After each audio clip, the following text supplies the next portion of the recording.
এই লোকটার মুখে অনেক গন্ধ, এই লোকটা ব্রাশ করে না, তাই এই লোকটা কখনোই কোনো মেয়ের সাথে সুন্দরভাবে থাকতে পারে না, কোনো ডেটেই সে যেতে পারে না। তারপর কী হলো দেখুন, এই লোকটা তার প্রথম ডেটটাই মিস করে ফেললো। এখন সে কীভাবে দাঁত ঠিক করবে সেটাই চিন্তা করতেছে। তারপরে সে কী করলো দেখুন, তার ওয়েটারকে সে বললো তার দাঁতটা যাতে সে পরিষ্কার করে দেয়, কিন্তু এই লোকটার দাঁতে এত পরিমাণে গন্ধ ছিল, ওয়েটার লোকটাও একবারে বিস্মিত হয়ে গেছে। এখন সে শুরু করেছে পরিষ্কার, তাদের থেকে সকল ধরনের পোকা মাকড় ময়লা আবর্জনা সব ফেলে দিতে লাগলো, এবং তাদের যে পোকামাকড়গুলো ছিল সব টেনে টেনে ফেলে দিচ্ছে।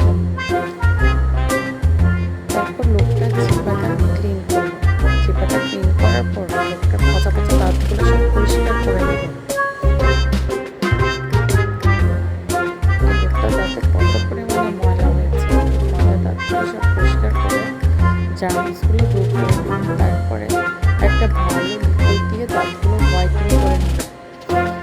লোকটা এত বাজে নোংরা গন্ধ করে রাখে যে মুখটা একবারে অপরিষ্কার হয়েছিল। তারপর ওই ফেলে দেওয়া দাঁতটাকে পরিষ্কার করে আঠা দিয়ে লোকটার দাঁতের মধ্যে জয়েন্ট করে দিল। তারপরে কি হলো দেখুন, গ্লু দিয়ে লোকটার পড়ে যাওয়া দাঁতের মধ্যে দাঁতটি লাগিয়ে দিল। তারপরে খাচ্চর লোকটা আবারও ডেটে গেল। এবার সে ডেটে যাওয়ার পরে যখনই খেলো, তারপর সাথে সাথে তার সবগুলো দাঁত পড়ে গেল। প্লিজ আমার চ্যানেলটাকে সাবস্ক্রাইব করবেন এবং বেল আইকনটা টিপ দিতে ভুলে যাবেন না।